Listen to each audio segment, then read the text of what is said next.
She barely moved, just a flick of her fingers, gone in half a second. No one noticed, except the man who built his life on spotting danger before it spoke. And the moment Aaron Renard understood what that little girl had just asked him to do, walking away stopped being an option. If this story pulled you in, make sure to hit that subscribe button so you never miss what's coming next. I've got another unforgettable story dropping tomorrow, and while you're here, jump into the comments and tell me where you're watching from. I love seeing our community from all around the world. Alright, let's get back into it. No one at the airport that day knew they were sitting near a man who controlled half the city's underground. Aaron Renard looked like every other businessman, dark navy suit, tailored to precision, black dress shirt underneath, the kind of quiet sophistication that came with money but didn't scream for attention. But when an 11-year-old girl, 3 seats away, lifted her hand and made a signal meant for emergencies, she couldn't speak aloud. He saw what everyone else missed, and in that split second, a child's silent scream for help reached the one person in the terminal who understood exactly what it meant. She sat rigidly in the gray plastic chair, small frame swallowed by an oversized gray hoodie, her neck locked in a white cervical brace that looked too clean to be from a recent accident. A small bandage covered part of her left cheek, pale against skin that hadn't seen enough sunlight. Light brown hair pulled back in a ponytail that hung limply down her back. She didn't fidget the way children usually do. She didn't swing her legs or look at her phone or ask the 1,000 questions kids typically asked during boring airport waits. She just sat, eyes down, hands folded in her lap like she'd been taught to take up as little space as possible. Aaron had been working on his laptop emails that required careful wording, deals that moved money through channels most people didn't know existed, when his gaze drifted across the seating area. Professional habit. He scanned crowds the way other men checked sports scores. Threats, opportunities, patterns that didn't fit. The girl caught his attention first because of her stillness. Children were chaos by nature. This one was practicing invisibility. Then he noticed the man beside her. Mid-40s, maybe 50, clean-shaven, dark jacket over a collared shirt, the kind of outfit that belonged in a parents' night at a decent suburban school. He scrolled through his phone with the casual ease of someone who had nothing to hide, occasionally glancing at the departure board overhead. When the girl shifted slightly in her seat, just a small adjustment, the movement of someone whose neck hurt, he placed a hand on her shoulder. Not rough, not threatening to anyone watching, just firm enough to remind her he was there. That's when she did it. A brief glance toward the passing crowd, hand rising slowly, as if to brush a strand of hair from her face, fingers forming a shape so quick, most people would have thought she was adjusting her hoodie. But Aaron saw it clearly, thumb tucked into her palm, 4 fingers raised, then folded down in sequence, the silent signal for help. The gesture emergency educators taught children for moments when speaking was too dangerous, when predators were listening, when a camera might be the only witness. No one else reacted. The businessman 2 rows over kept reading his newspaper. The mother wrangling 2 toddlers didn't look up.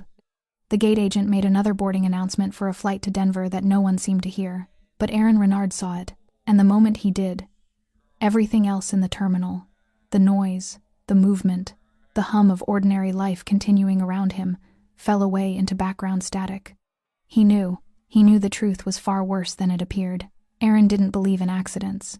He believed in patterns, in the micro-movements people made when words became too dangerous, in the weight of silence that spoke louder than screaming ever could.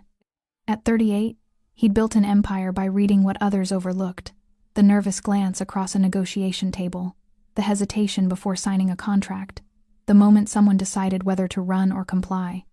The tattoos on his hands, partially visible beneath his cuffs as he typed, told one story to people who knew how to read them. The stillness in his dark eyes told another. He'd learned young that power wasn't about who shouted loudest, it was about who paid attention when everyone else looked away. The terminal hummed with its usual symphony of chaos. Families dragging oversized luggage toward check-in counters, business people shouting into phones about missed connections, children crying over dropped snacks, gate agents making announcements no one fully heard. Overhead, the departure boards flickered and updated flights to Dallas, Miami, Seattle, Los Angeles. The air smelled like burnt coffee and cleaning solution, and the particular staleness that lived in spaces where thousands of strangers passed through without ever really arriving. Aaron moved through it all like smoke when he traveled dark suit that fit perfectly but didn't flash wealth. Leather messenger bag slung over one shoulder, posture relaxed but spine straight. dark hair slicked back in a style that belonged in boardrooms or expensive restaurants.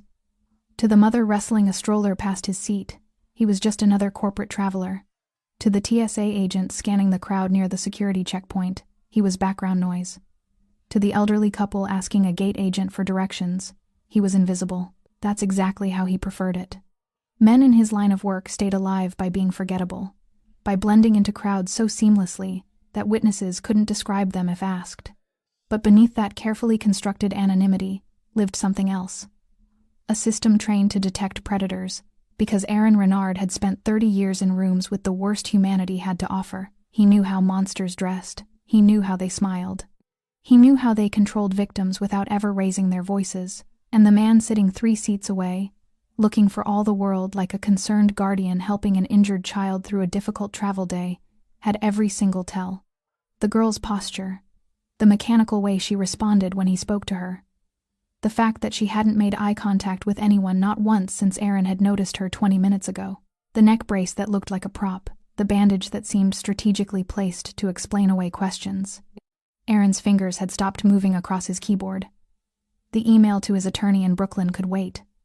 The wire transfer confirmation for the shipping operation could wait. Everything could wait, because a child 3 seats away had just told him in the only language she had left that she needed help. His phone buzzed. Text message from his second-in-command about a shipment delay at the docks. Another message from his accountant about quarterly numbers that looked better than expected. A third from someone he'd have to deal with soon. Someone who'd made promises they couldn't keep. None of it mattered now. Aaron's gaze flicked back to the girl. She'd lowered her hand again, folded it back into her lap. Her eyes stayed down. The man beside her hadn't noticed anything. He was still scrolling through his phone, thumb moving in that mindless rhythm people adopted when killing time. An announcement crackled overhead. Attention passengers on Flight 437 to Chicago. We will begin boarding in approximately 15 minutes. The man glanced at the departure board, then at the girl. That's us, he said quietly. You ready? She nodded without speaking. No one else in the terminal looked twice, but Aaron couldn't look away. Aaron Renard had killed his first man at 19. The memory didn't haunt him the way people assumed it should. There were no nightmares, no sudden jolts of guilt in quiet moments. What haunted him instead was the moment just before the 30 seconds, when he'd known what was coming and had chosen not to walk away. That was the moment that defined everything after. The moment when he'd learned that power wasn't about pulling triggers, it was about deciding to act when everyone else pretended not to see. He closed his laptop slowly, deliberately, watching the girl and the man from his peripheral vision. Years of survival had taught him never to stare directly at a threat. Direct eye contact triggered defensive responses. People felt watched. They adjusted their behavior. Aaron needed to see them as they really were. The man stood first, reaching down to pick up a small black carry-on bag. Professional, unhurried. The movements of someone who'd done this before, someone who knew exactly how to navigate airports without attracting attention. He wasn't nervous, wasn't looking around for witnesses or cameras. That confidence was the most dangerous thing about him. The girl stood when he gestured, moving with the careful precision of someone who'd learned that hesitation had consequences. She kept her eyes down, reaching for a small backpack at her feet, light blue, decorated with faded cartoon characters that seemed too young for her, like something chosen by someone who didn't actually know what 11-year-old girls liked. Aaron watched the space between them. 6 inches. Close enough for control. Far enough to look appropriate. The man's hand moved to the small of her back as they walked toward the gate, guiding her. To everyone else, it looked protective, a guardian making sure a child with a neck injury didn't stumble in the crowded terminal. But Aaron saw the pressure in that touch, the way her shoulders tensed infinitesimally when his fingers made contact. She'd been trained to move when directed, trained to stay quiet, trained to perform normal while everything inside her screamed for help. Aaron had seen it before in different contexts. Witnesses who knew better than to testify, dealers who understood the cost of cooperation, business partners who'd learned that certain questions didn't get asked. Control didn't require chains, it required conditioning. And this man had conditioned her so thoroughly that even her distress signal had been nearly invisible. A half-second gesture born of desperate hope rather than expectation. She hadn't believed anyone would see it, but she'd made it anyway. That was the part that lodged itself somewhere behind Aaron's ribs, in a place he'd thought had calcified years ago. He stood, slipping his laptop into his messenger bag with practiced efficiency. His gate was 3 down from theirs. He'd noted it the moment he'd sat down, the same way he noted every exit, every security camera angle, every person within a 20-foot radius who might present a problem. His flight to Boston didn't board for another 40 minutes, but that didn't matter. Timing was everything. Aaron's phone buzzed again. He glanced at the screen. 6 messages now, each one representing a piece of the empire that functioned whether he was present or not. Shipping manifests. Payment confirmations. Territory disputes that needed his attention before they escalated into the kind of violence that attracted federal interest. He'd built his organization on a simple principle: be the person people feared to disappoint, not through brutality that was inefficient, messy, the mark of men who mistook volume for authority. Aaron's power came from precision, from knowing exactly where pressure needed to be applied and how much force would break someone without leaving visible marks. His childhood had been a masterclass in invisible violence. His father had never raised his voice, never had to. The threat lived in silence, in the space between words, in the way he could make a room feel suffocating just by entering it.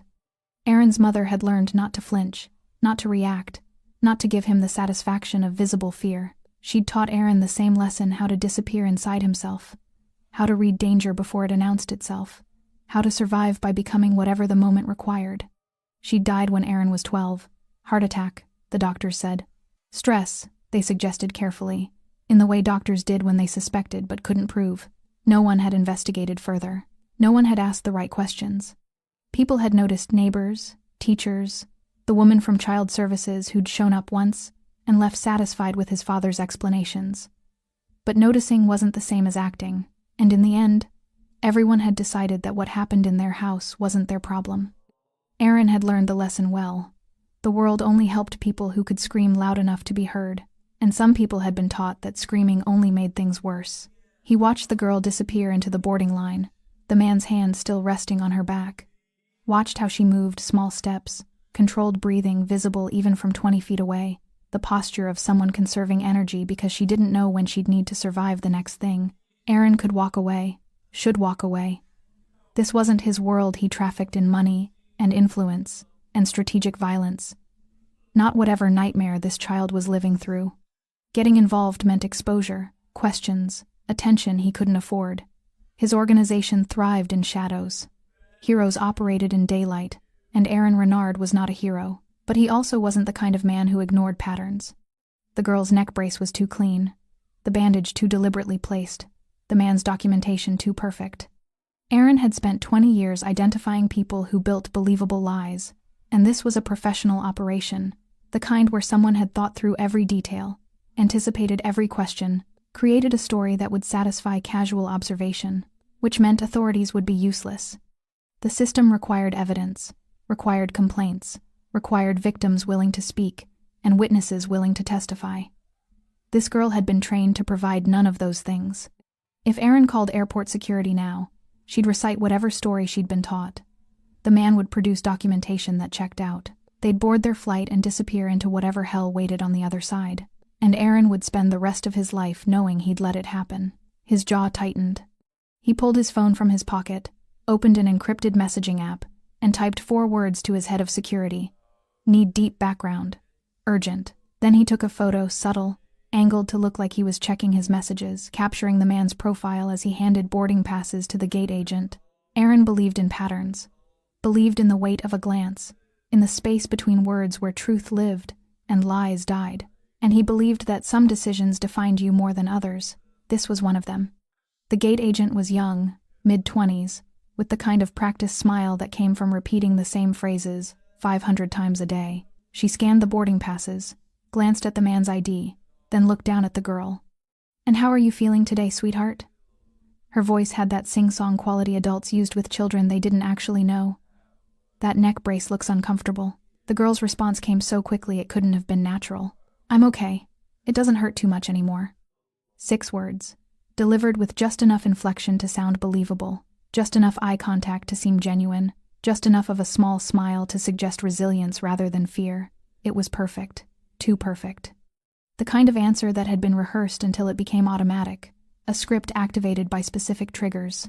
Aaron stood 15 feet away, pretending to check his phone while every nerve in his body focused on that exchange. "Oh, that's good," the gate agent said, her smile widening. "You're very brave. What happened?" The man stepped in before the girl could answer, his voice warm with manufactured concern. "Car accident last week. Minor, thank God, but the doctor wanted her to keep the brace on for another few days. Kids heal fast, but we're not taking any chances." "Of course not." The agent's expression shifted to sympathy. "Well, you two have a safe flight. Feel better soon, honey." The girl nodded. Still smiling, still performing, they moved down the jetway, disappearing into the aircraft. Aaron's hand tightened around his phone. The story was airtight. Concerned guardian, injured child, medical documentation that would check out if anyone bothered to verify it, which they wouldn't. Because nothing about this situation triggered the alarm systems airports were designed to catch. There was no shouting, no visible distress, no obvious indicators of danger. Just a man traveling with a child who had a plausible explanation for every detail that might raise questions. The system was designed to catch bombs and weapons and people on watch lists. It wasn't designed to catch this. Aaron's phone vibrated. Response from his security chief, a man named Tobias, who'd spent 15 years in military intelligence before Aaron had recruited him with money and the promise of interesting problems to solve. "Photo facial rec running now. Manifest data?" Aaron typed back. "Flight 437 to Chicago. Male 45 to 50, traveling with minor female. Need full background within the hour." Understood. Aaron knew what Tobias would find: layers of documentation. Probably legitimate enough to pass standard background checks. Maybe even a foster care license or guardianship papers. Men who operated at this level didn't rely on fake IDs and forged documents. They used the system itself, understanding that the best cover was legality. He moved closer to the gate, watching through the jetway windows as passengers filed onto the plane. The girl would be seated by now, buckled in, trapped for the next 2 hours in a tube at 30,000 feet, with no exits and no witnesses who'd understand what they were seeing, even if she tried to signal again.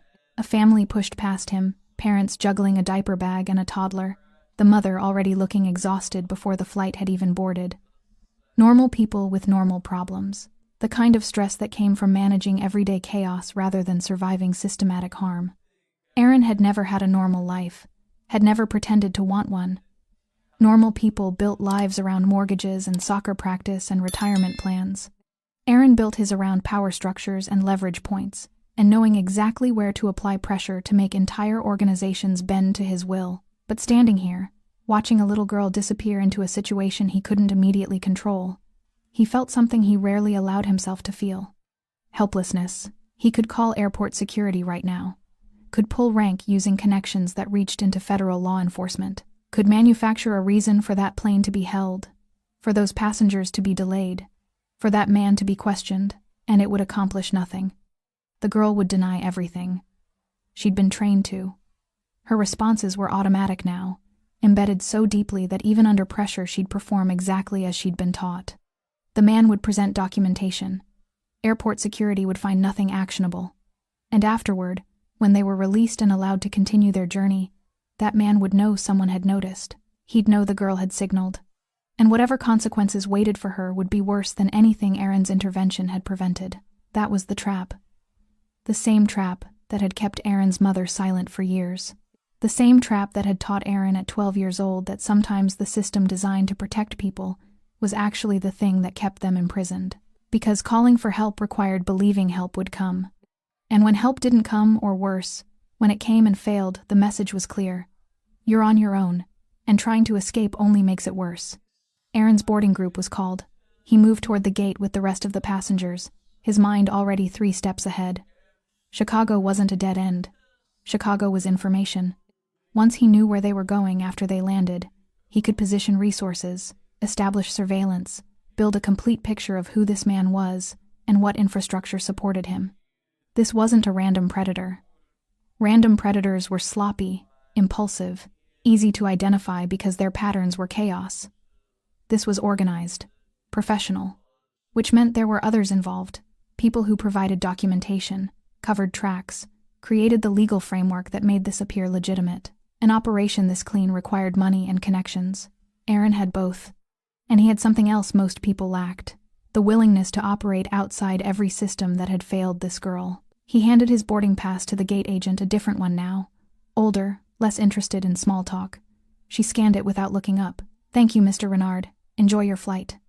He moved down the jetway, the walls narrowing around him, the mechanical hum of the aircraft growing louder. First class, seat 2A. He'd be off the plane quickly when they landed, able to move before the rest of the passengers clogged the terminal. As Aaron stepped onto the aircraft, he caught a glimpse of the girl 3 rows back in economy. She sat by the window, staring out at nothing.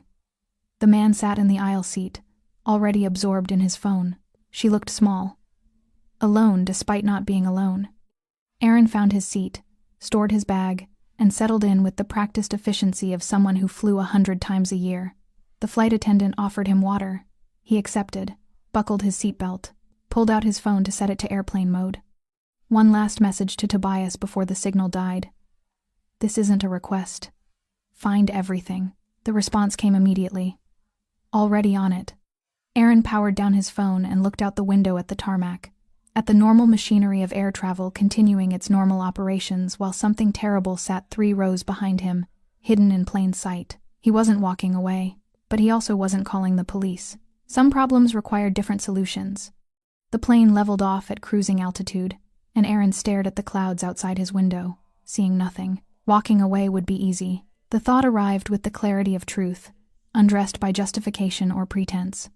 He could land in Chicago, head to his meeting with the construction union rep who'd been skimming money, handle his business, fly back to New York, and never think about the girl in seat 14B again. His life would continue its familiar trajectory, money flowing through accounts in 3 countries. Territory disputes resolved with phone calls instead of bullets, power maintained through the careful architecture of fear and respect.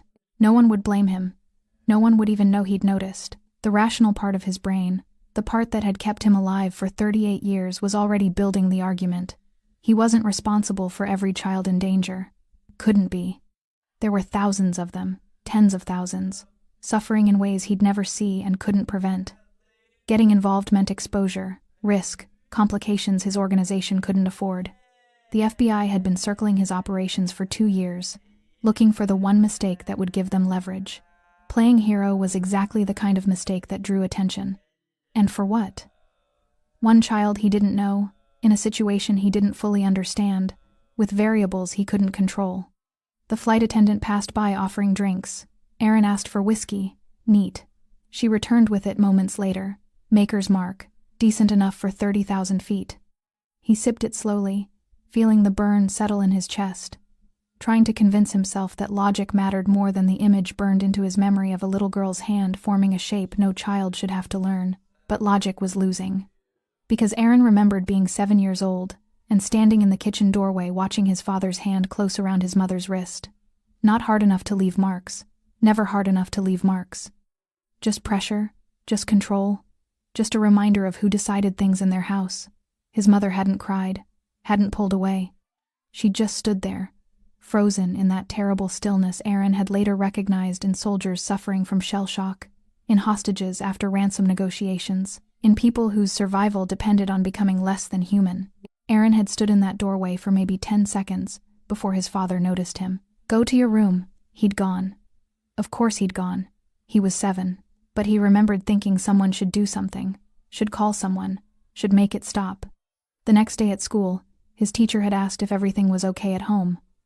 Mrs. Patterson, young and earnest, the kind of teacher who actually gave a damn. Aaron remembered her concerned expression, the way she'd crouched down to his eye level in the hallway, the gentleness in her voice that had made something crack inside his carefully constructed armor. He could have told her the truth. Could have described the fear that lived in every room of his house. The way his mother flinched at sudden sounds, the night he'd heard crying through the walls and knew better than to investigate. Instead, he'd looked Mrs. Patterson in the eye and said, "Everything's fine." 3 words, delivered with just enough conviction to end the conversation. She'd believed him because it was easier than not believing him. Because investigating further meant paperwork and phone calls, and getting involved in something messy and complicated. Because children lied to protect their parents, everyone knew that. And maybe she'd been wrong about the signs she'd noticed. She'd let it go. And Aaron had learned that adults, even the ones who claimed to care, would choose comfort over truth every single time. 4 years later, his mother was dead, and Aaron had stood at her funeral understanding with perfect clarity that Mrs. Patterson's moment of hesitation, that split second when she'd decided not to push harder, had been exactly as fatal as his father's hands.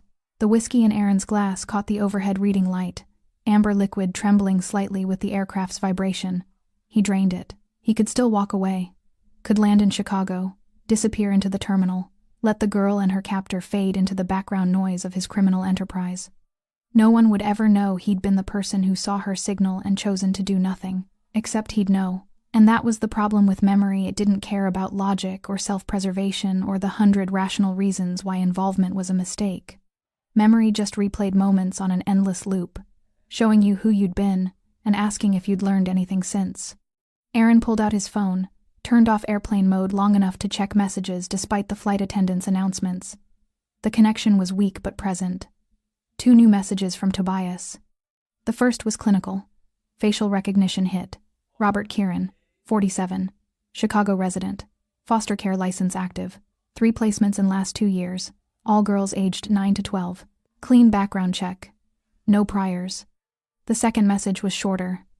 Too clean. Running deeper. Aaron's jaw tightened. Foster care license. That was the infrastructure he'd suspected legal cover wrapped around something dark enough that it needed covering. Men like Kieran understood that the best predators operated inside systems designed to protect children, because those systems granted access and authority, while simultaneously making accusations difficult to prove. Foster children had already been failed by someone's parents, relatives, circumstances. They were vulnerable by definition, damaged, easy to manipulate because they'd learned young that adults couldn't be trusted, and fighting back only made things worse. Perfect victims. Aaron's hands curled into fists on the armrests. He thought about his mother's funeral, the things people had said. She's at peace now. She's in a better place. At least she's not suffering anymore. All the comfortable platitudes people told themselves when faced with uncomfortable truths. No one had said what they all knew. She'd been murdered slowly over years, and they'd all watched it happen. Aaron turned in his seat, looking back through the gap between headrests. He could just see the girl, 3 rows back. She hadn't moved since takeoff. Hadn't asked for anything, hadn't shifted position, hadn't done any of the restless things children typically did on planes. She just sat, staring at the seat back in front of her, existing in that terrible stillness he recognized too well. Robert Kieran sat beside her, scrolling through something on his tablet, completely relaxed. Why wouldn't he be? He'd done this before, would do it again. The system protected him, documentation validated him, and the girl in his care had been trained not to fight back. Aaron could walk away, could pretend he'd never noticed, could prioritize his own survival over a stranger's suffering, the way countless people had done throughout history when choosing courage meant risking something valuable. But then he'd be Mrs. Patterson, wouldn't he? Standing in a hallway years from now, metaphorically speaking, wondering if things might have been different, if he'd just pushed a little harder, if he'd chosen truth over comfort, if he'd decided one child's life mattered more than his own convenience. The plane descended through clouds, Chicago emerging below concrete and steel, and millions of lives intersecting without collision. Anonymous, safe in their anonymity. Aaron made his decision. He'd stopped being 7 years old a long time ago. The plane touched down at O'Hare at 4:47 p.m., 18 minutes ahead of schedule. Aaron was out of his seat before the seatbelt sign chimed off, moving with the purposeful efficiency of someone who traveled too often to waste time. He didn't look back at row 14.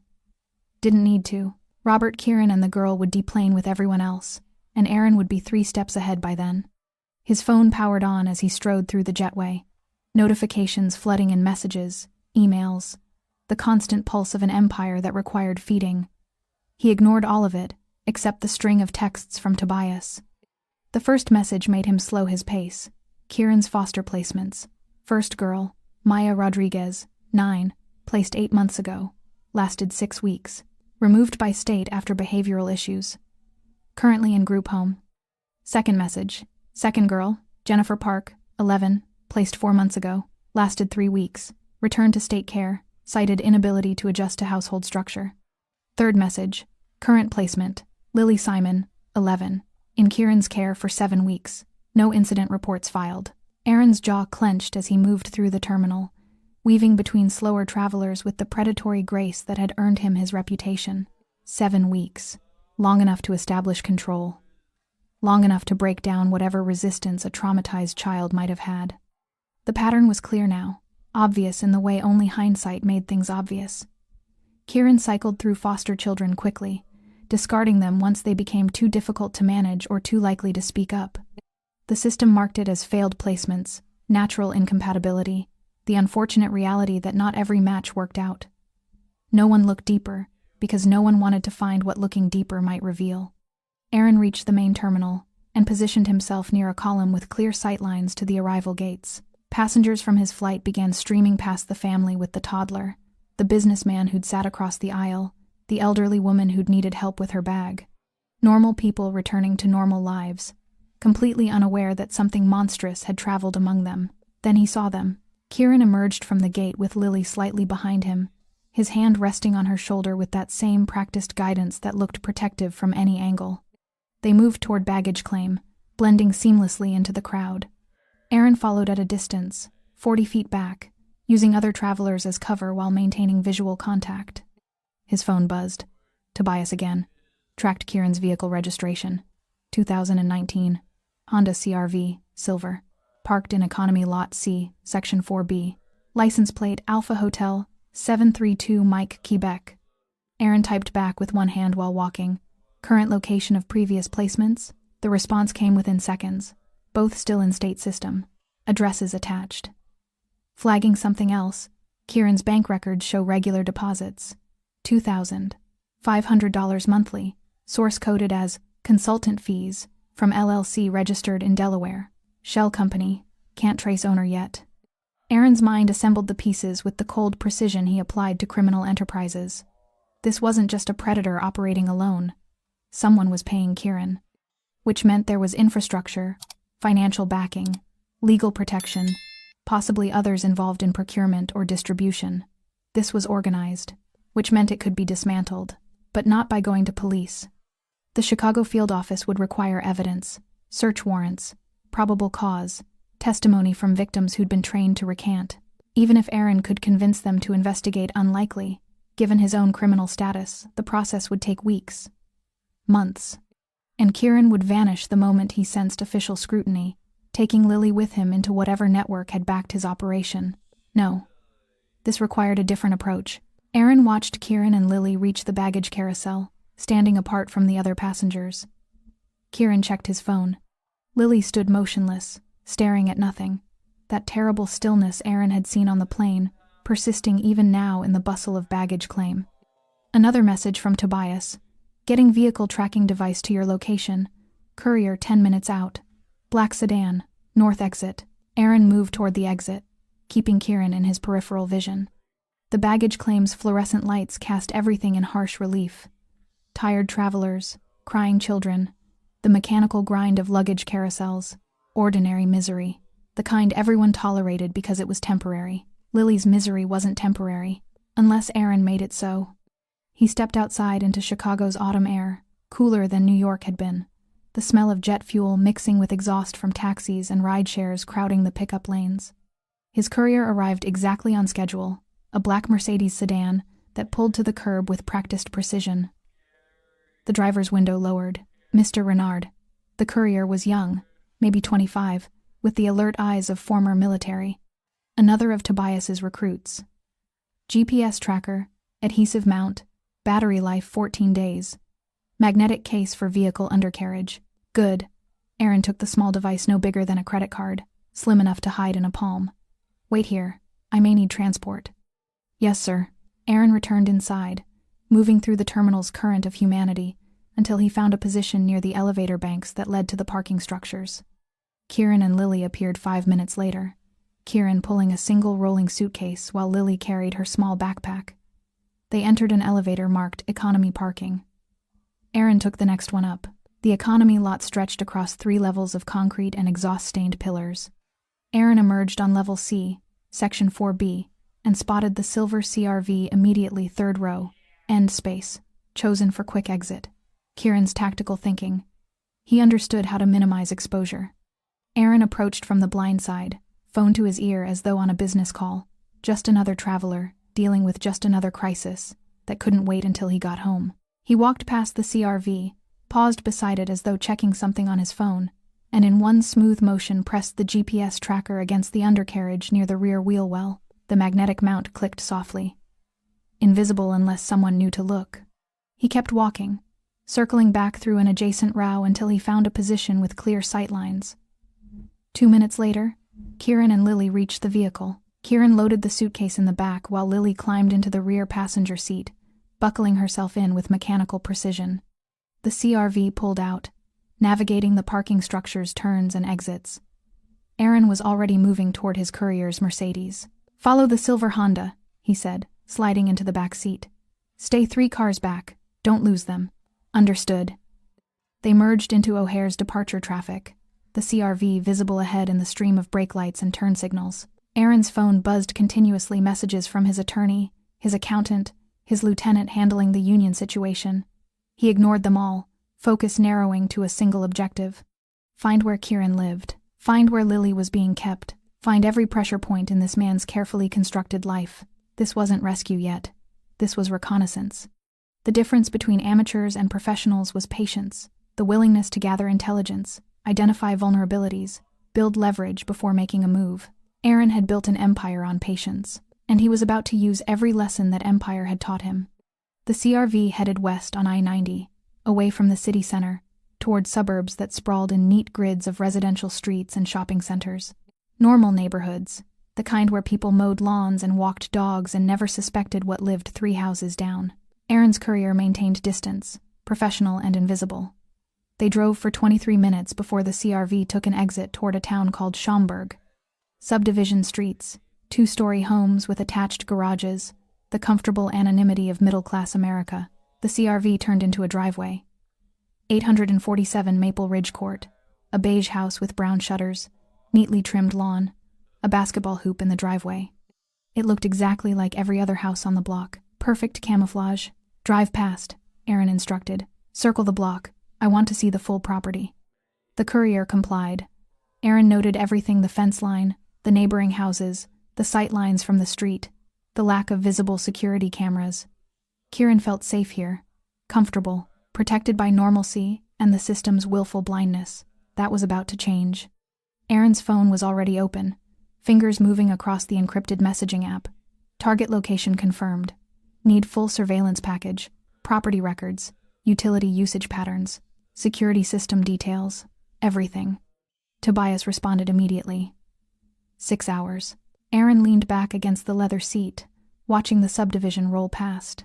Somewhere in that beige house with brown shutters, Lily Simon was entering her prison for another night, another day, another week unless someone stopped it.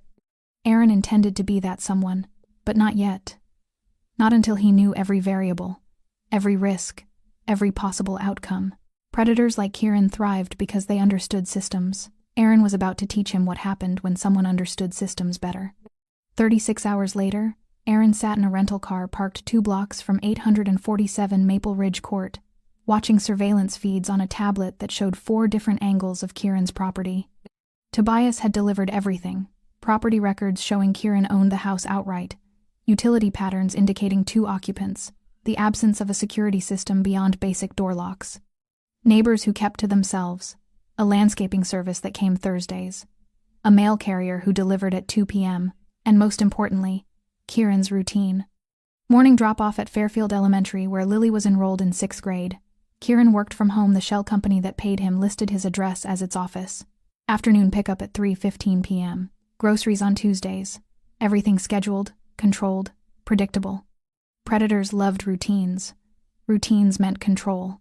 Aaron was about to use that control against him. His phone displayed the background Tobias had compiled. Robert Kieran. Never married. No children of his own. He worked in insurance claims for 15 years before becoming a consultant. The foster license had been approved 18 months ago. 3 placements, all girls, all removed before anyone asked the questions that mattered. Bank records showed deposits from the Delaware LLC, plus occasional cash deposits that never quite triggered reporting thresholds. Smart, careful, systematic, but not careful enough. Aaron had also learned about the previous girls. Maya Rodriguez wouldn't speak to investigators Tobias had contacted through intermediaries. Jennifer Park had tried once to tell a social worker something was wrong, But without specific details and with Kieran's spotless record, the complaint had been noted and dismissed. Both girls were marked as difficult placements in the system. The pattern was clear. Kieran exploited the gap between suspicion and proof, operating in the space where evidence was scarce, and children were already traumatized enough that their testimony seemed unreliable. It was brilliant, in a horrifying way. And it was about to end. Aaron checked his watch. 2:47 p.m. Kieran would leave to pick up Lily in 23 minutes, which meant Aaron had a narrow window. He stepped out of the rental car, a nondescript Toyota Camry that belonged to everyone and no one, and walked casually toward Maple Ridge Court. Dark jeans, black jacket, the kind of outfit that wouldn't register in anyone's memory. He'd learned years ago that being forgettable was more valuable than being intimidating. The afternoon was quiet. Most neighbors were at work. A landscaping crew worked 3 houses down, the sound of leaf blowers providing useful cover. Aaron approached Kieran's house from the side, moving along the fence line until he reached the back door. The lock was standard residential grade. Aaron had it open in 45 seconds. Inside, the house was exactly what he'd expected: clean, organized, designed to pass any inspection a social worker might conduct. Living room with comfortable furniture. Kitchen with fresh fruit in a bowl on the counter. Photographs on the walls showing Kieran at charity events, volunteer activities, all the props of a man committed to helping children. Aaron moved through the house methodically, photographing everything with a camera designed to avoid digital fingerprints. The guest bedroom where Lily slept had educational posters on the walls, a shelf of age-appropriate books, a desk with homework assignments neatly stacked. It looked perfect, too perfect. Aaron opened the closet, found the lock on the inside of the door that could only be operated from outside, found the window that had been sealed shut and painted over, found the monitoring camera hidden in the smoke detector, angled to cover the entire room. His jaw clenched. The basement was worse. A second bedroom, this one without windows, soundproofed walls evident in the construction, a cabinet with medical supplies, sedatives, restraints, equipment that had no legitimate purpose, and a filing cabinet with records, photographs, documents, communications with others in whatever network funded this operation. Aaron photographed everything, his movements mechanical, professional, even as something cold and violent coiled in his chest. This wasn't just abuse. This was infrastructure, production, distribution. Kieran was a node in a network, and Lily was product. He checked his watch. 3:02 p.m. 13 minutes until Kieran left for pickup. Aaron moved to the home office, a small room with a desk, computer, filing cabinet. He installed a keylogger on the computer in under 2 minutes, then searched the desk, found a burner phone in a locked drawer, found a ledger with coded entries that would take time to decipher but clearly represented transactions, found a schedule. Lily's schedule. School days, evening activities, weekend routines, but also other notations. Session 1800 to 2000, Thu and delivery, Fry 2000, 200, and codes that Aaron recognized from his own criminal operations as the language of trafficking. His hands trembled slightly as he photographed the ledger. He'd seen violence, had ordered violence, had participated in violence when necessary for survival or control. But this systematic destruction of children was something different. Something that reached past the pragmatic brutality of his world into territory even career criminals recognized as beyond redemption. Aaron returned everything to its exact position, locked the drawer, and moved toward the front of the house. Through the window, he saw Kieran's CRV pull into the driveway, early. Aaron calculated distances and timing. The back door was 15 feet away. Kieran would come through the front, would walk through the living room, would notice if anything was disturbed. But Aaron had already decided this confrontation was happening today. He settled into the chair facing the front door and waited. Kieran entered alone. Lily would still be at school for another 10 minutes. He was looking at his phone, distracted, not expecting anyone to be inside his carefully secured space. He closed the door, turned toward the living room, and froze. Aaron sat completely still, hands visible, posture relaxed, non-threatening, which somehow made the moment more threatening. "Hello, Robert." Kieran's face went through a series of micro-expressions: confusion, fear, calculation, and finally a forced calm that spoke to years of practice controlling his reactions. "I don't know who you are," Kieran said carefully, "but you're making a serious mistake. I'm calling the police." No, you're not. Aaron's voice was quiet, conversational. Because the moment you do, I'll make a call of my own. And 30 seconds later, copies of everything in your basement filing cabinet will be emailed to the FBI, the Chicago PD, the State Foster Care Oversight Board, and 3 major news organizations. Kieran's hand, halfway to his phone, stopped moving. That's better. Aaron leaned forward slightly. I'm going to tell you how this is going to work. You're going to listen very carefully, because your life depends on understanding what I say next. Who are you? Someone who noticed. Aaron's eyes were flat, empty of anything resembling mercy. That little girl on the plane made a signal. Did you know that? Of course you didn't. You were too busy scrolling through your phone, confident that you'd trained her well enough that she wouldn't dare try anything. But she did try. And I saw it. Kieran's face drained of color. Here's what's going to happen, Aaron continued. You're going to go pick up Lily from school. You're going to bring her home, and then you're going to call your caseworker and tell them you can no longer provide care. Medical emergency, family crisis. I don't care what story you use, but by tomorrow morning, Lily Simon will be out of your house and in state custody. You don't understand. I understand perfectly. Aaron's voice dropped lower, each word precise as a blade. I understand you're part of a network. I understand there are others involved, people who pay you, people who expect delivery. I understand all of it, Robert. And here's what you need to understand. I have everything. Every file. Every photograph. Every communication.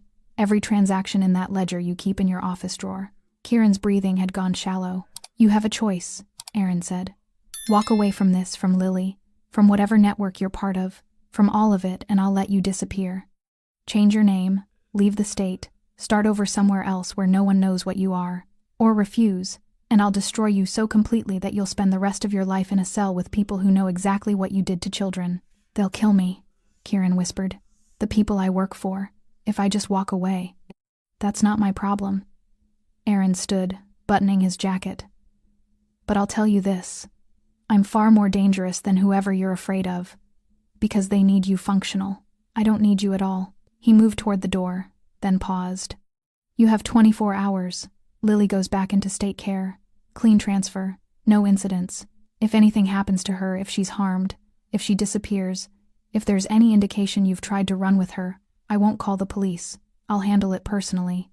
And you'll discover that there are things worse than prison. Aaron opened the door and walked out into the suburban afternoon sunshine, leaving Robert Kieran standing paralyzed in his living room, finally understanding what it felt like to be trapped. 22 hours later, Aaron watched from his rental car as Robert Kieran's CRV pulled into the Department of Children and Family Services building on South Wabash Avenue. The building was gray, concrete, and administrative exhaustion, the kind of government structure that processed human suffering with forms and waiting rooms and overworked caseworkers who'd stopped believing they could save everyone. Kieran got out first. Then Lily, moving slowly, her small backpack clutched against her chest like a shield. Aaron's phone was connected to a contact inside DCFS, not someone on his payroll, but someone who owed Tobias a favor significant enough that questions weren't asked. The text came through as Kieran and Lily entered the building. They're here. Voluntary relinquishment. Kieran cited personal health crisis, unable to continue providing care. Caseworker processing now. Aaron exhaled slowly. The first domino had fallen, but this wasn't safety yet. This was just the absence of immediate danger, and Aaron had lived long enough to know those weren't the same thing. Lily was entering a system that had already failed her multiple times, the system that had placed her with Kieran in the first place, that had ignored warning signs from previous placements, that operated on paperwork and policy rather than the instinct required to recognize predators. His phone buzzed again. Transfer complete. Lily Simon remanded to state custody. Emergency placement at Morrison Group Home, Northwest Side. She'll be transported within the hour. Aaron started the car. He knew Morrison had researched every facility in Chicago's foster system during the 36 hours he'd spent planning Kieran's takedown. Morrison was mid-tier. Not the worst, not the best. Chronically underfunded and overcrowded, but generally safe. Lily would have her own bed, 3 meals a day, supervision, the basics of survival. But survival wasn't healing. He drove north through Chicago's afternoon traffic, following the route he knew the DCFS transport van would take. His contact had provided the exact timing, and Aaron positioned himself in a coffee shop across from Morrison Group home 40 minutes before Lily arrived. The building was a converted brownstone, 3 stories with bars on the first-floor windows, a small yard with equipment that had seen better decades. Through the window, Aaron could see children inside, some watching television, others doing homework at a communal table, the organized chaos of institutional care. The transport van arrived at 4:37 p.m. A caseworker emerged, first young woman, late 20s, carrying a tablet and wearing the expression of someone who'd processed too many cases today. Then Lily, still in her gray hoodie and neck brace, still carrying that same small backpack. She looked impossibly small standing on the sidewalk, staring up at the building that would be her home for however long the system took to find something more permanent. The caseworker said something, gesturing toward the door. Lily nodded but didn't move, just stood there, frozen, as though her body had decided that if she didn't take another step, none of this would be real. Aaron watched from across the street, his coffee untouched on the table in front of him. The caseworker placed a hand on Lily's shoulder, gentle, professional, the practiced touch of someone who dealt with traumatized children daily. Lily flinched.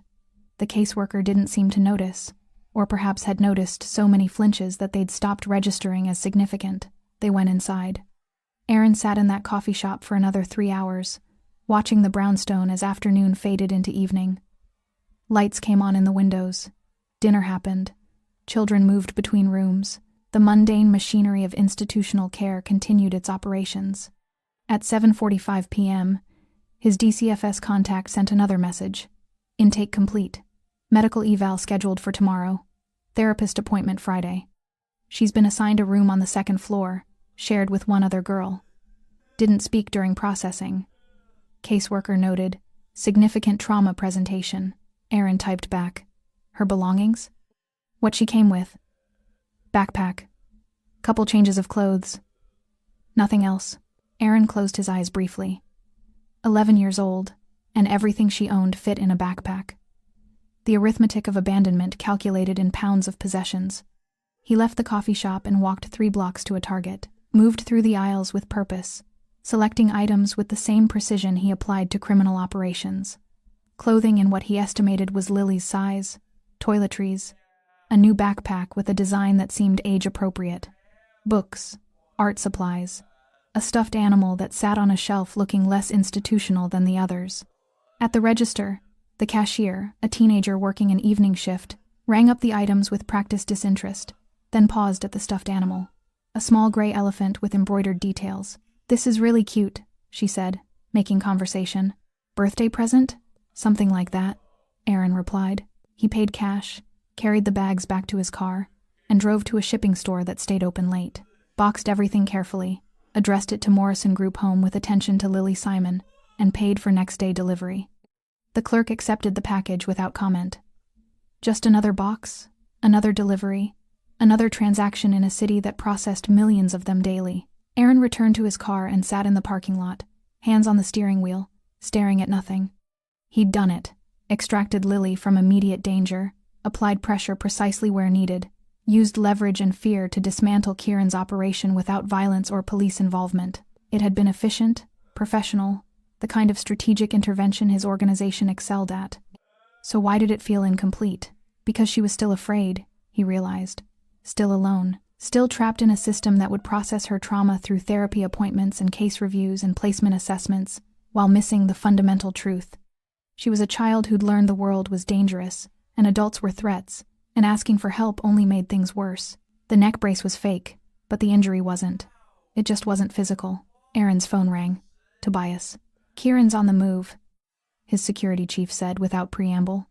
"Left his house 30 minutes ago with 2 suitcases, headed east on I-90. Looks like he's taking your advice. Track him until he leaves Illinois. Make sure he keeps going. Already on it. Also, we decrypted more of that ledger. You were right about the network. Kieran was one node in something bigger. At least 4 other handlers in the Midwest, coordination through encrypted communications, money flowing from offshore accounts. This is organized." Aaron had expected this, but confirmation still settled like lead in his stomach. How many children? Unknown. Based on financial patterns and placement records we could access? Dozens over the past 3 years. Dozens. The word echoed in Aaron's mind. Dozens of children cycled through placements, abused, discarded, marked as difficult by a system designed to protect them. Do we have names? Aaron asked. Locations? Working on it. Could take weeks to piece together. Take the time. I want everything. Understood. What about Kieran? Aaron watched the lights of Chicago through his windshield, thinking about the man currently fleeing east, believing he'd escaped consequences. Once he's out of state, make sure the FBI receives an anonymous tip. Include enough evidence to start an investigation, but nothing that traces back to us. He'll talk. Give up the network. That's the point. Let the system handle what it's designed to handle. We'll handle the rest. Tobias was quiet for a moment. This isn't our usual business. No, Aaron agreed. It's not. Why her? Why this one? It was a fair question.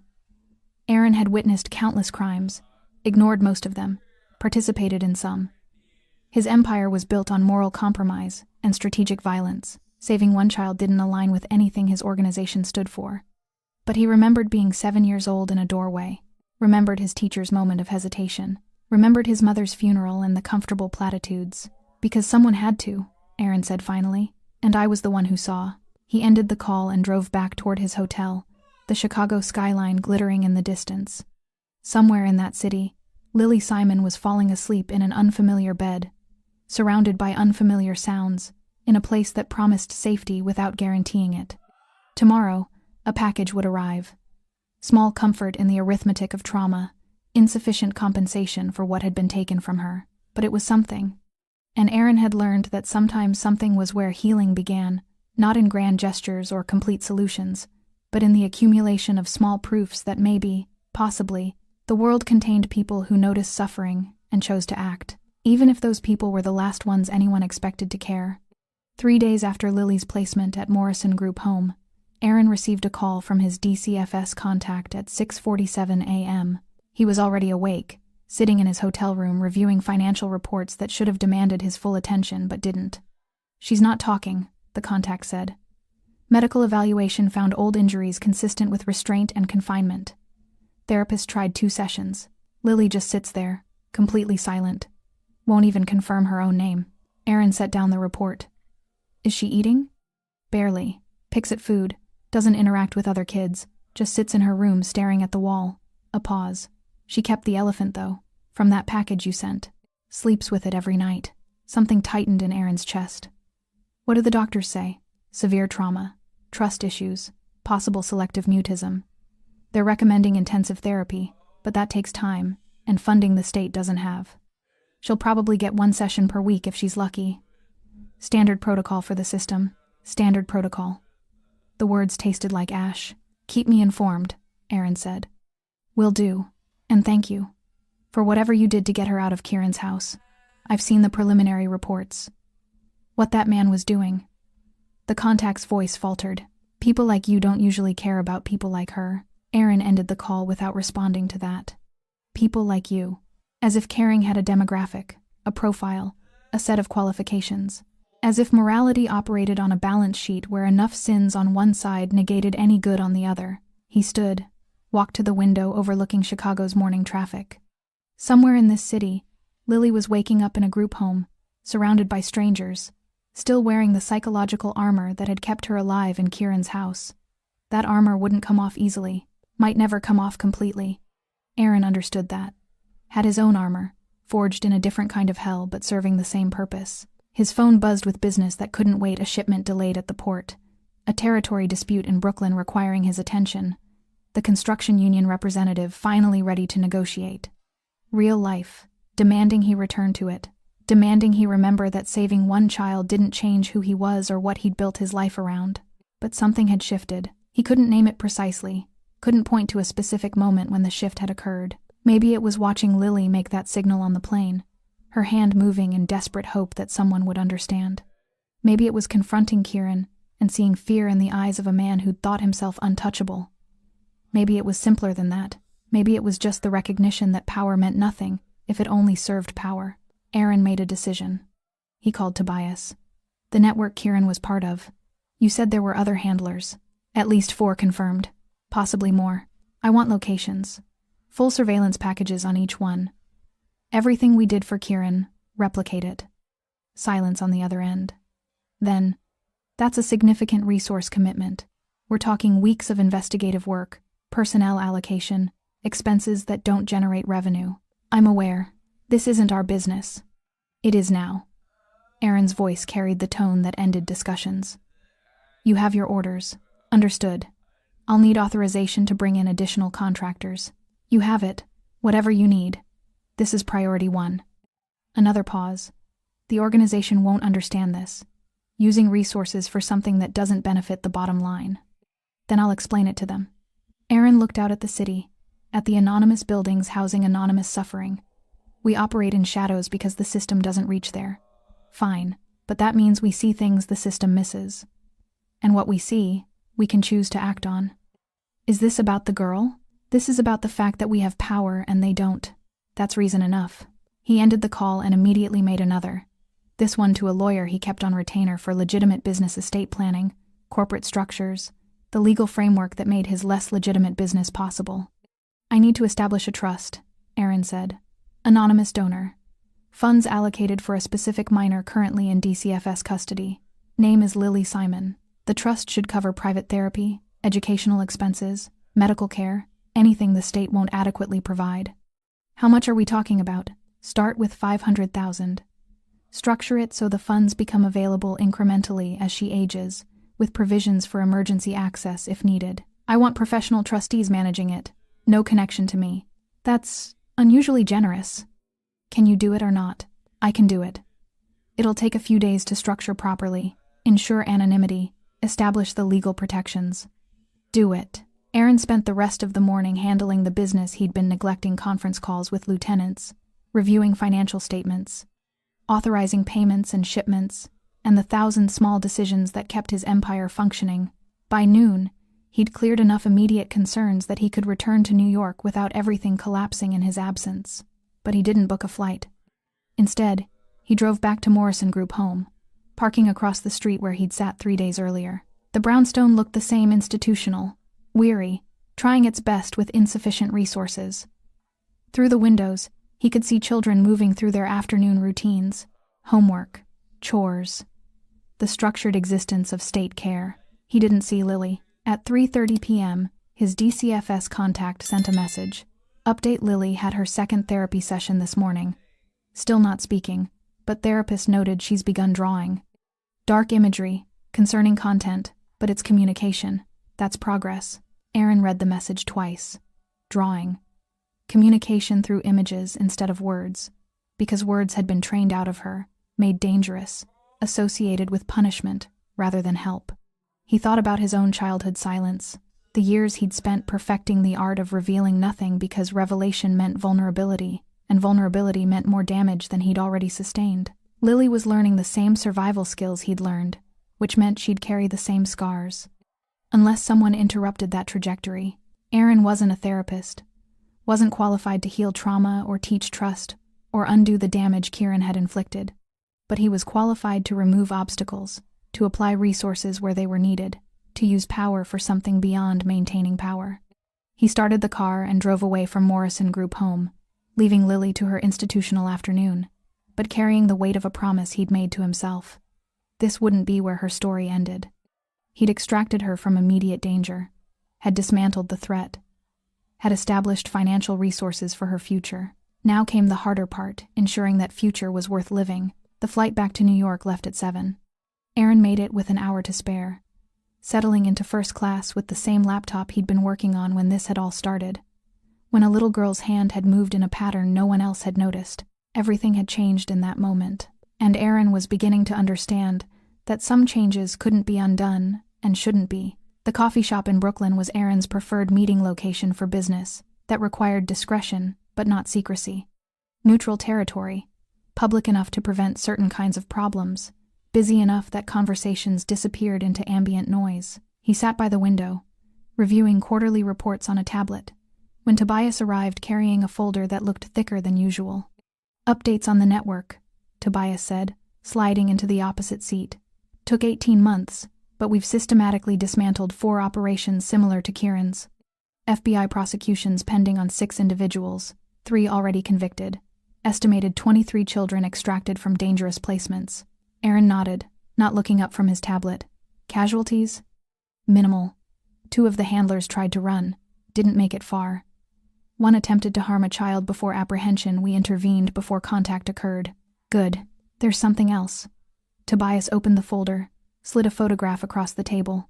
Thought you'd want to see this. Aaron looked at the image. It took him a moment to recognize her. Lily Simon. Not 11 anymore. 16 now, based on the timeline. Standing in what appeared to be a school hallway, smiling, actually smiling at someone off camera. Her hair was longer, pulled back in a braid. No neck brace, no bandage. No oversized hoodie hiding her from the world. She looked like a teenager. Normal. Alive in ways that went beyond breathing. Where did you get this? Aaron asked quietly. She has a social media presence now. Not extensive. Privacy settings are solid, but enough to track general well-being. She was adopted 2 years ago by a family in Minneapolis. Teacher and a social worker. No other children in the home. By all accounts, stable placement. Aaron studied the photograph, searching for signs of the child he'd seen on that plane. The stillness, the fear, the practiced invisibility. He couldn't find them. Either she'd healed enough to hide them, or they'd actually begun to fade. She's in therapy, Tobias continued. Advocate assigned through the trust you established. Grades are good. She joined an art club at her school, teaches a self-defense class for younger kids through a community center. Self-defense, including the silent signal for help. She demonstrates it at the beginning of every class, tells the kids it saved her life once. Something shifted in Aaron's chest. The signal had reached him across a crowded terminal. Now Lily was teaching it to others, extending the chain of awareness, turning her trauma into protection for children who might someday need it. There's more, Tobias said. One of the kids in her class used the signal 3 months ago. Teacher saw it, investigated, discovered abuse in the home. Child is now in protective custody. Lily's training directly resulted in the intervention. Aaron set down his tablet, his carefully maintained professional distance fracturing slightly. She doesn't know about me. About any of this. No, the trust is anonymous, as you specified. The adoptive family believes it's from a child welfare advocacy organization. Lily has no idea someone intervened in Chicago. Keep it that way. Tobias closed the folder. Why?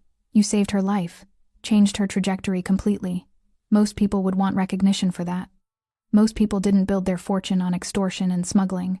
Aaron's voice was flat. The last thing she needs is to discover her rescue came from someone like me. Let her believe in systems. Let her believe good people noticed. That's healthier than the truth. The truth is good people did notice. You noticed. Aaron didn't respond to that. He turned his attention back to quarterly reports, to profit margins and operational efficiency, to the machinery of his empire that continued generating wealth through morally ambiguous means. But the photograph of Lily stayed on the table between them. The other children, Aaron said after a moment. The 23 we extracted. Do we have status reports? Most are in stable placements, few still struggling, but receiving appropriate support. The trust model you established for Lily, we've replicated it for the others. Anonymous funding for therapy, education, medical needs the state won't cover. How much has that cost? North of $12 million over 18 months. Money well spent. Tobias studied him with an expression Aaron couldn't quite read. You've changed. Since Chicago. The organization's noticed. The organization needs to mind its business. This is their business. Resources allocated to projects that don't generate revenue. Time spent on operations that increase risk without corresponding benefit. They're asking questions. Aaron looked up from his tablet, meeting Tobias's eyes with the cold certainty that had built his reputation. Tell them I've diversified our portfolio. Trafficking still generates profit, just different kinds of trafficking than we've historically engaged in. This time we're trafficking children out of danger, instead of goods across borders. The moral overhead is lower, and the long-term benefits include not despising what I see in the mirror. That's not an answer they'll understand. Then explain it until they do, or find new employment. Tobias nodded slowly. For what it's worth, I think what you're doing matters. The team does too. We've worked some dark operations over the years. This is the first one that feels like we're building something instead of just taking. We're still taking. Just taking children out of hell instead of taking money from people who can afford to lose it. Aaron returned his attention to the tablet. Same skill set, different application. Tobias stood to leave, but paused. One more thing. Lily wrote something. Essay for school about the person who helped her. It's public, posted on the school's website as part of some awareness campaign. I don't need to read it. I think you do. Tobias pulled out his phone, navigated to something, then set the device on the table. Just the first paragraph. Aaron hesitated, then looked at the screen. I don't know who you are. I don't know your name or what you look like, or why you noticed when no one else did. But I was 11 years old and trapped and terrified, and I made a signal I didn't believe anyone would see. You saw it. You saved me. And because you saved me, I'm here now, safe, loved, able to help others the way you helped me. I teach kids the signal you recognized. I tell them that somewhere out there, people are paying attention. That one moment of courage asking for help can change everything, if the right person is watching. I don't know if you'll ever read this, but if you do, thank you. You gave me back my life. I'm trying to use it well. Aaron read the paragraph 3 times, then he powered down the tablet, stood, and walked out of the coffee shop into Brooklyn's afternoon chaos, leaving Tobias and the photograph and the essay behind. He had work to do, children to extract, systems to dismantle, a different kind of empire to build. Aaron Renard stood in another airport terminal, 5 years after Chicago, watching crowds move through LaGuardia with the same anonymous efficiency he'd witnessed that first day. Different faces. Same patterns. The machinery of travel grinding forward, processing millions of people through spaces designed for transit, rather than attention. He'd returned to New York permanently, but his organization had expanded in unexpected directions. The smuggling operation still existed. You didn't dismantle a criminal empire overnight, and Aaron wasn't naive enough to believe he could transform into something entirely legitimate. But alongside the traditional business, his network now ran a parallel operation. Identifying children in danger, extracting them from situations law enforcement couldn't or wouldn't address, providing resources the system failed to allocate. They called it the pipeline internally. Dark humor, but accurate. Moving vulnerable people from danger to safety, using the same routes and methods that had once moved contraband. Tobias managed most of it now, coordinating with contacts across 15 states, maintaining the surveillance networks that identified threats, handling the logistics of intervention. Aaron had trained him well. The operation functioned smoothly, even when Aaron wasn't directly involved. But Aaron still traveled, still watched crowds, still looked for the patterns others missed. His flight to Boston boarded in 40 minutes. Business meeting with a shipping contractor who didn't know he was negotiating with a man whose legitimate and illegitimate operations had become impossible to distinguish. Aaron checked his watch, opened his laptop to review contracts, settled into the familiar rhythm of airport waiting. That's when he saw her. Teenage girl, maybe 14, sitting 3 rows away with a woman who smiled too much and touched too often. The girl's posture was wrong, rigid, controlled, performatively normal, in ways that triggered recognition in Aaron's carefully trained instincts. She wore long sleeves despite the terminal's warmth, kept her eyes down, responded to the woman's questions with mechanical precision. Aaron watched for 3 minutes, cataloging details. The woman's hand on the girl's knee, possessive. The girl's infinitesimal flinch when addressed. The lack of personal belongings beyond a small purse that looked like it had been recently purchased. Then the girl's hand moved just for a second, adjusting hair. Fingers forming a shape that could have been meaningless, except it wasn't. Thumb tucked, 4 fingers raised, then folded. The signal, Aaron's breath caught. The same signal Lily had made, the same one she now taught to children in Minneapolis. The chain extending, awareness spreading. One moment of desperate communication reaching across a crowded terminal to find someone who understood. No one else reacted. The businessman nearby kept reading. The family with luggage didn't notice. The gate agent made announcements that disappeared into ambient noise, but Aaron saw it. He closed his laptop slowly, deliberately, his mind already shifting into operational mode. First, identify the woman. Facial recognition through his network. Second, determine destination. Third, assess immediate threat level. Fourth, decide intervention strategy. His phone was already out, fingers moving across the encrypted app. LaGuardia, Gate 23. Female minor, approximately 14, accompanied by adult female 40 to 45. Possible trafficking situation. Need immediate background. Tobias responded within 30 seconds. On it. Facial rec running. Stand by. Aaron stood, moving casually toward a position with better sightlines. The woman was scrolling through her phone, relaxed, confident.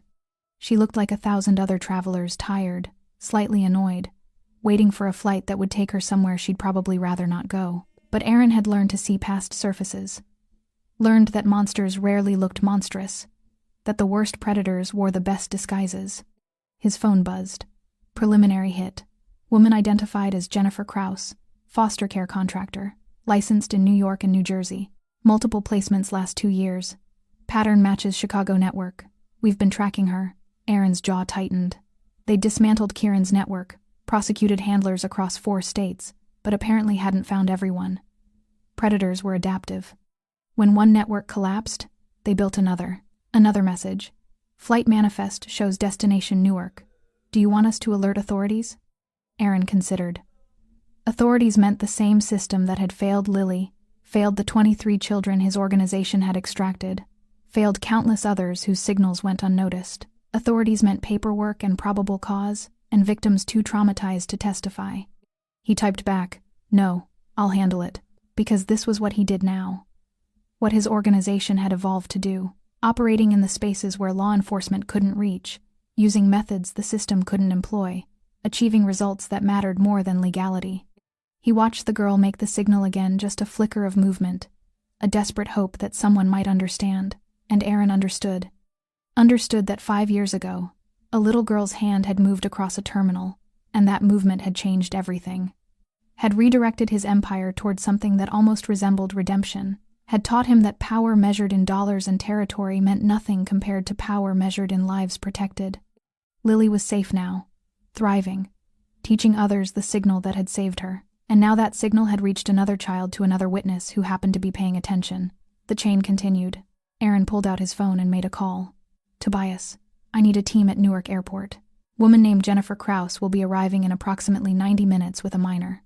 I want full surveillance, background package, and extraction plan within 6 hours. Understood. Are you?" "I'm handling the flight. Make sure no one loses them at Newark." "Copy that." Aaron ended the call and approached the gate agent. "Excuse me, I need to change my flight. From Boston to Newark. Same departure time if possible." The agent typed efficiently. "I have 1 seat available. First class? That's fine. Ticket change will be $200. Aaron handed her his credit card without comment. $200 to ensure he stayed close to a child who'd just asked for help in the only language she had left. Small price. The gate agent processed the change, handed back his card and new boarding pass. "You're all set. Boarding begins in 30 minutes. Aaron returned to his seat, reopening his laptop but not really seeing the contracts on screen. Instead, he thought about patterns and signals, and the strange trajectory that had brought him from a childhood surviving his father's invisible violence to this moment sitting in an airport terminal, preparing to dismantle another operation, save another child. He wasn't a hero, would never be one. His hands held too much blood, his empire rested on too many morally compromised foundations, but he was someone who paid attention, someone who noticed when others looked away, someone who understood that the difference between tragedy and intervention was often just one person deciding to act. Boarding was called. Aaron stood, gathered his belongings, and moved toward the gate. As he passed the girl's row, he caught her eye for just a fraction of a second. She looked away immediately, trained not to make contact. But in that instant, Aaron saw everything. The fear, the hope, the desperate calculation of whether that signal had reached anyone or if she was truly alone. She wasn't alone, not anymore. Aaron boarded the aircraft, found his seat in first class, and prepared for the flight to Newark, where a team would be waiting, where surveillance would begin, where another operation would start the process of extracting a child from a situation designed to be invisible. The flight attendant offered him water. He accepted, settled into his seat, pulled out his phone for one final message before takeoff. "I saw it," he typed to Tobias. "Just like Chicago. Same signal. She asked for help, and I saw it." The response came immediately. "Then she's already safe. She just doesn't know it yet." Aaron powered down his phone and looked out the window as the aircraft pushed back from the gate. Somewhere in this plane, a 14-year-old girl sat trapped beside a predator, believing no one had noticed her silent scream. She was wrong, and by tomorrow, she'd begin to understand what Lily had learned 5 years ago, that sometimes, in crowded places where everyone looks away, one person pays attention, and that one person can change everything. Thanks for staying with this story right till the final moment. You're the reason these stories come alive. If you're ready for another powerful journey, just tap the next video on your screen. And before you go, leave a quick comment and rate this story from 1 to 10. I'm excited to see your thoughts and connect with you down there.